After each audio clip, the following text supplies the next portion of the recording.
practice through conversation. Welcome. Thank you so much for tuning in and catching this episode of the Instructional Leadership Show.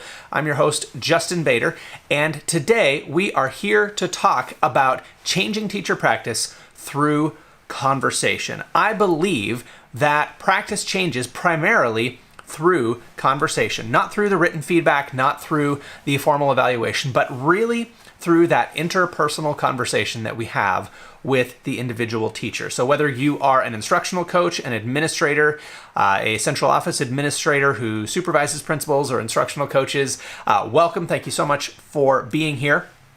And I'm excited to talk about this topic because I think it's right at the heart of our work at the Principal Center and on the show here. Every week in every episode of the Instructional Leadership Show, it's our mission to help you confidently get into classrooms every day, have feedback conversations that change teacher practice. So right there, baked into the mission of our show and of the Principal Center is this idea that it's conversations, feedback conversations that change teacher practice.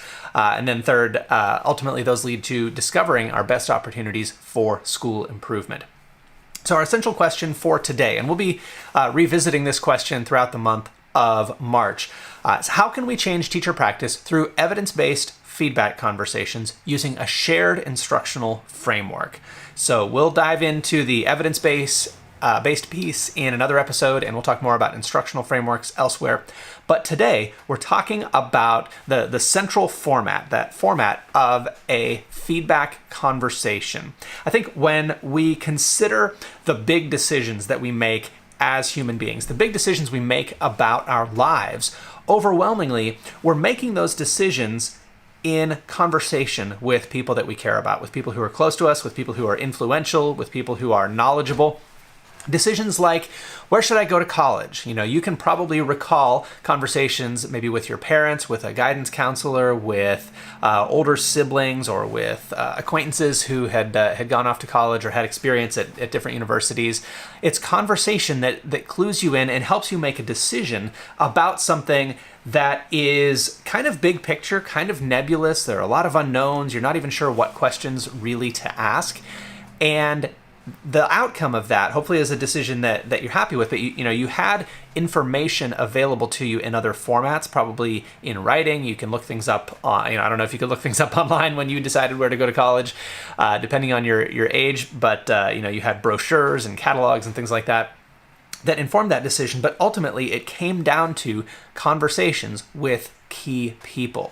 If you think about the decision you made about where to work, where to apply for jobs, what kind of schools you wanted to work in, who to marry, what kind of person you were looking for, and whether the person that you were thinking about at the moment had the set of stuff that you were looking for in terms of qualities, the kind of personality, there are a lot of conversations that clue you in to what kind of person someone else is. What kind of house should we buy? I'm thinking about the decision we made close to a decade ago now to move back to my wife's hometown and move into a historic house that was a big decision, needed some work, and there were a lot of conversations that went into that.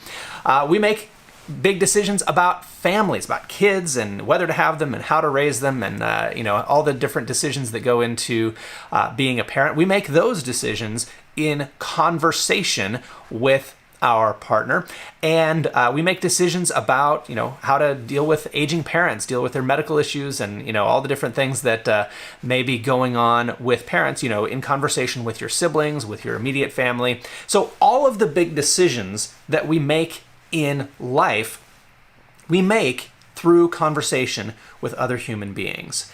And while there are always documents to look at, and sometimes there are forms to fill out after we make the decision, the big important part happens in conversation. And when it comes to changing teacher practice, when it comes to giving feedback to teachers about their strengths and weaknesses and how things are going and what they might want to do differently, we have got to recognize that fundamentally these are conversations.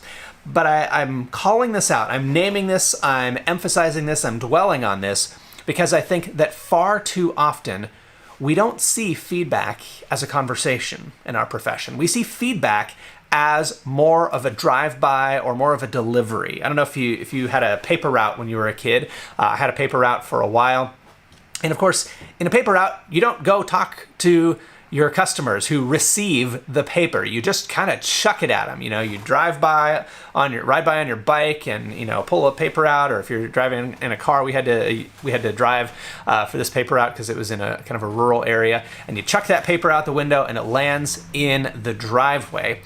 And I think that's a much more fitting metaphor for a lot of the feedback that teachers receive from instructional leaders who don't see the importance of having a conversation, who see their role as leaders as simply one of making a decision, collecting information, filling out a form, and then chucking it at the teacher, right? Passing it on to the teacher. But just like that newspaper that sits in the driveway, we don't really know what's going to happen with that quote-unquote feedback if all we do is throw it in the teacher's general direction. Sometimes I would come back on the next day for my paper out, and I'd see yesterday's paper still lying there in the driveway, maybe soaking wet from the dew overnight, or maybe it rained, and I didn't really care because it was just a paper route. But if we're putting a lot of work, if we're putting a lot of time, if we're putting heart and soul into that feedback, it's pretty disheartening to think that it could basically just be sitting there in the driveway and not really changing the teacher's practice. So if we want our feedback to make a difference, I believe we've got to do better than simply chuck it in the teacher's general direction like a kid on a paper route. And the way we do that, the way we ensure that our feedback is more impactful, that it lands in the way that it needs to, and that it's on target in the first place, is by making it not a delivery, not a drive-by, not something we throw at the teacher, but a conversation. So this month, our theme in the Instructional Leadership Association and here on the Instructional Leadership Show is conversations. Get into feedback conversations.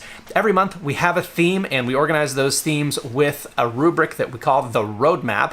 You can take a quick self-assessment, figure out where the best place for you to focus is at principalcenter.com/ILSA. That's principalcenter.com/ILSA.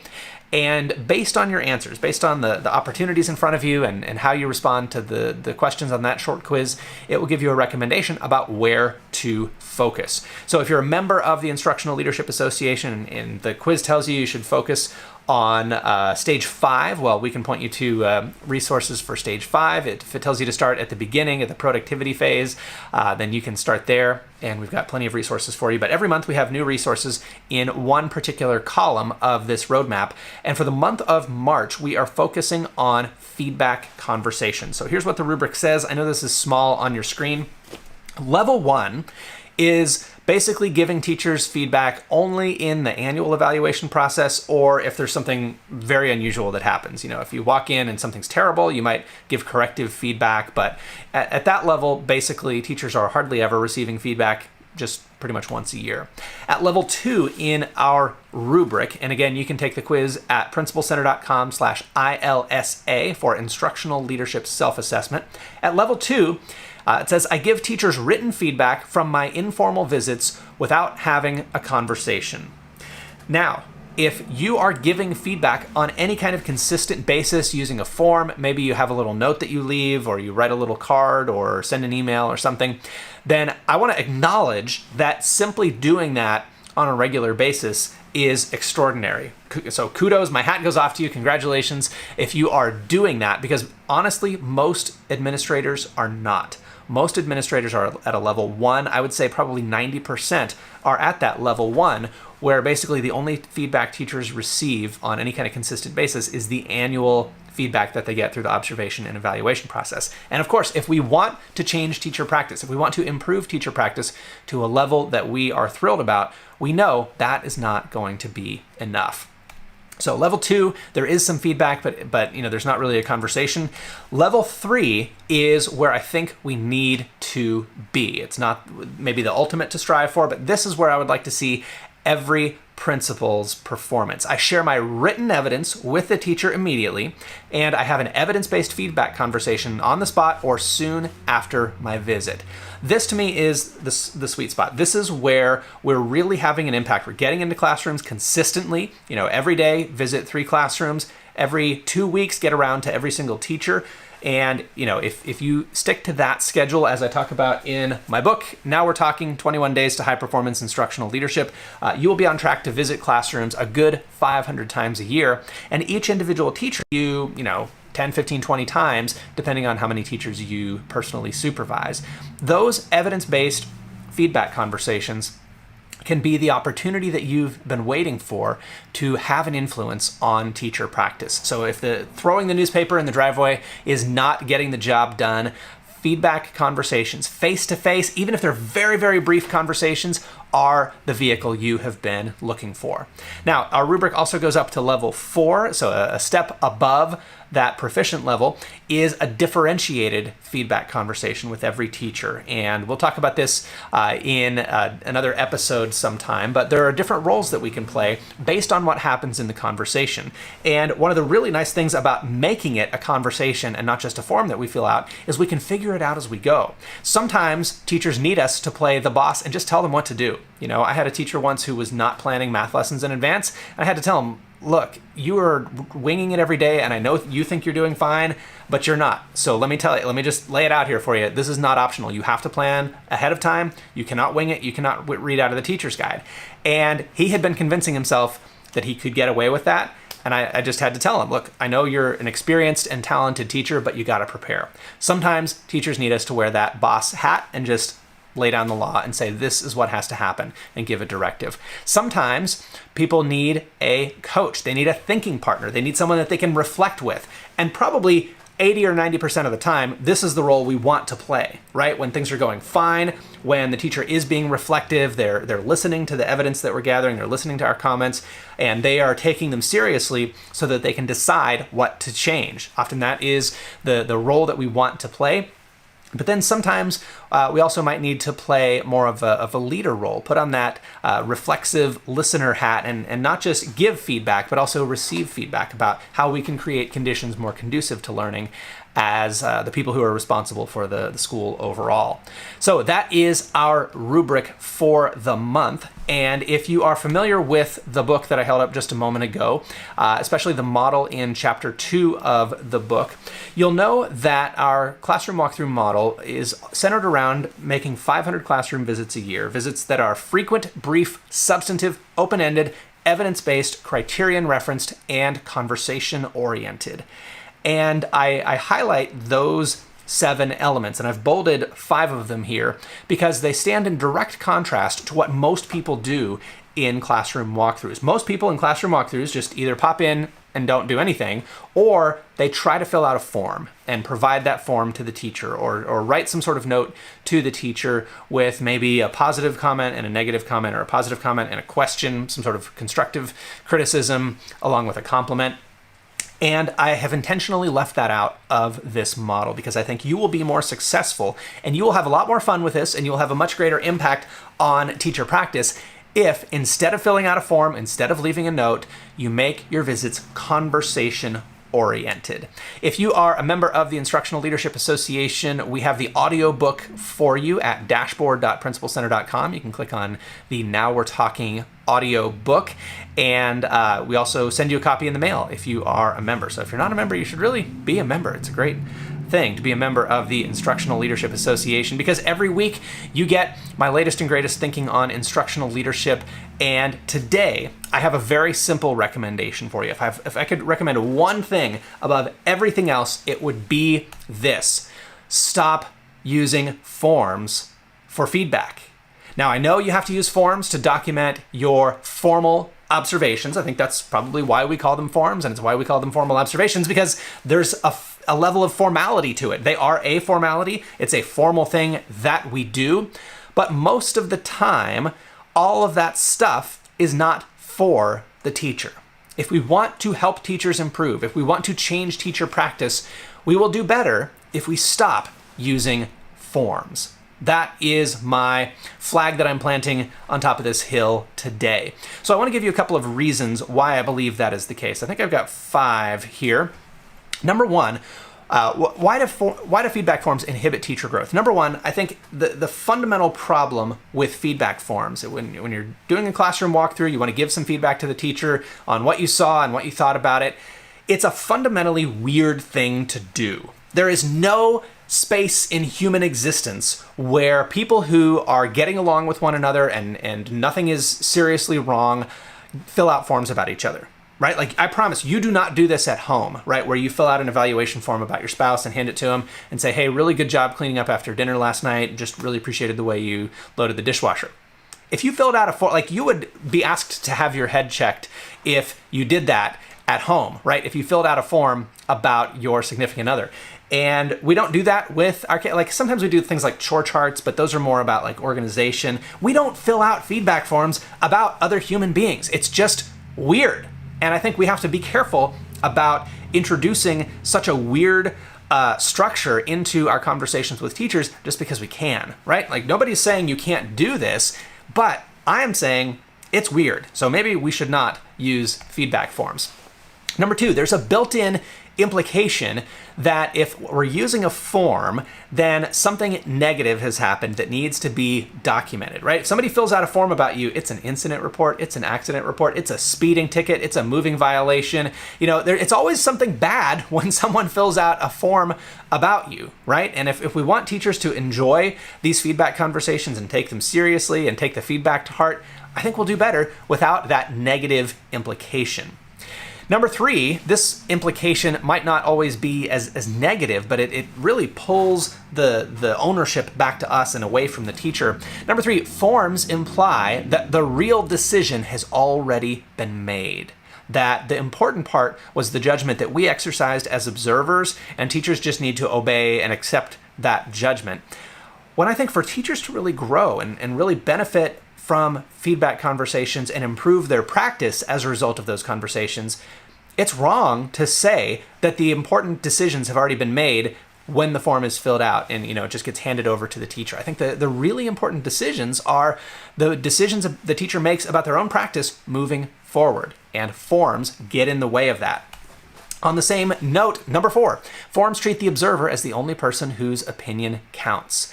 If our goal is drive-by, paperboy, feedback. That was a video game when I was a kid, Paperboy. You got to ride a bicycle. It was like 8-bit, original Nintendo video game. You got to ride a bike by people's houses and fling a newspaper at them. You don't talk to the people. Sometimes dogs chase you. It's not a lot of fun. It's not a very good video game, frankly. It wasn't very fun. And I think it's not very fun as an instructional leadership practice, because really the fun is in talking about practice. The other person's opinion counts, so we have to actually listen to that opinion. Number 5, why forms inhibit growth. Number 5, because they don't leave room for higher order thinking. Now, we've got to be really honest with ourselves about what that higher order thinking entails, what level of, say, Bloom's taxonomy we are operating at. Evaluation, doing any kind of evaluative observation of a teacher, really is at the top of the pyramid. And all of the cognitive tasks that we're doing when we're observing teaching and kind of taking it in and making sense of it and making decisions about how to respond to it, ultimately, we're getting to some higher order decisions that are based on that firsthand observation. So down at the bottom of the pyramid, the base of the pyramid in green there on this particular diagram is knowledge. We have to get into classrooms to know what's going on. But we can't skip straight from knowledge, straight from direct observation, all the way up to evaluation, right? This is a taxonomy, not because knowledge is necessary, so it's a foundation, and evaluation is the best, so let's jump straight to it. It's built as a pyramid on purpose. Bloom's taxonomy is depicted as a pyramid for very good reasons. If we are going to use knowledge in higher order cognitive operations like feedback, giving teachers feedback on their thinking and evaluating their performance, then the next step is not to jump straight to evaluation. The next step, once we have gathered that knowledge, gathered that evidence of practice, is to make sure that we comprehend it and to make sure that we're applying it and analyzing it correctly and synthesizing it with the other evidence that we have. Only when we have gone through all of those cognitive steps, they kind of mix together in a conversation, and they can happen very efficiently in a conversation, but we can't skip the conversation and still make the right decision. And I think so many districts get themselves bent out of shape around calibration, right? We want to be able to gather knowledge and then make a correct evaluation. We want to be able to observe a clip of teaching and have all of our administrators district-wide give that teacher the same rating. And if we look at Bloom's taxonomy for a moment, we can see why that's kind of a ridiculous goal. Why skipping those middle layers of the pyramid really set this whole process up for failure. If we are willing to include and acknowledge the importance of those central layers of Bloom's taxonomy, we can understand how teacher practice actually changes through conversation. So we've got to discuss the evidence. And as we said, with major life decisions, people base their big decisions on conversation, right? We develop our understanding, we change our mind, we change our opinion, we form opinions in the first place, we perhaps express out loud to other people for the first time things that we haven't really even been able to express for ourselves. So I want to leave you with that big takeaway today, that practice changes through conversation. If you want to change teacher practice more, you've got to have more feedback conversations with teachers. They can't be the drive-by newspaper delivery feedback where you just chuck something, fill out a form and chuck it at the teacher. That's not going to get us there. Now, what you can do to make sure that these are evidence-based feedback conversations is you can share your notes with the teacher and say, hey, I'm going to come in and write down as much of what I see in here as possible. I'm going to give you those notes, and then we can have a conversation about what I saw. We can compare what I saw and wrote down to what you perceived was going on during the lesson. That's often very illuminating to have that comparison conversation, because from the front of the room or wherever the teacher is, they're noticing very different things than you are as an observer. And, if you're free to kind of step back and listen to students and not really have to manage things the way the teacher does, you can certainly gather richer information. That's a great discussion, to have that comparison.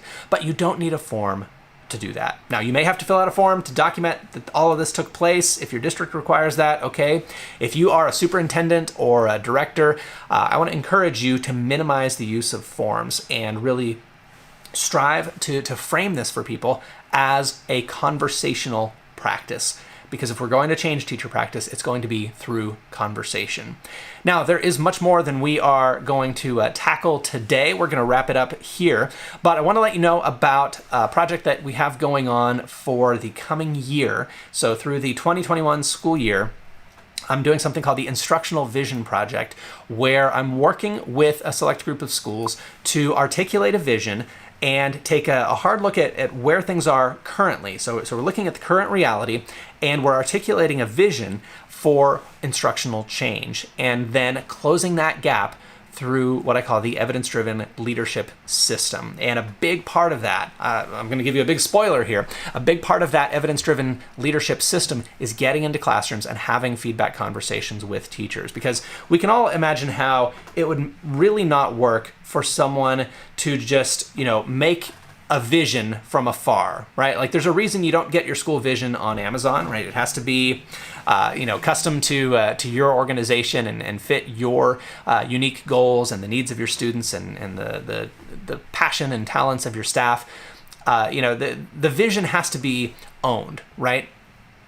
So articulating that vision is a big part of what we'll be doing in the Instructional Vision Project, and articulating it in the form of rubrics that can then serve as the common vocabulary and the shared expectations for practice, so that when you sit down to have that feedback conversation, you're discussing the evidence in relation to those shared expectations, and the rubric itself creates the vision, the roadmap that you are moving toward.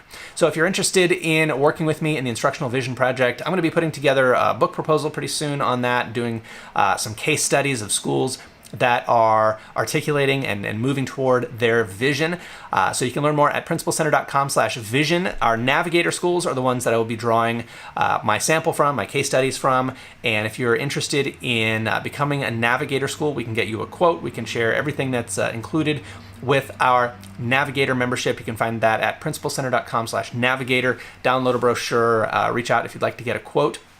And we also have membership at the district level. So if you are a central office administrator, a superintendent, an area director, a regional service center, a professional development provider, I've had some great conversations with people in that role lately.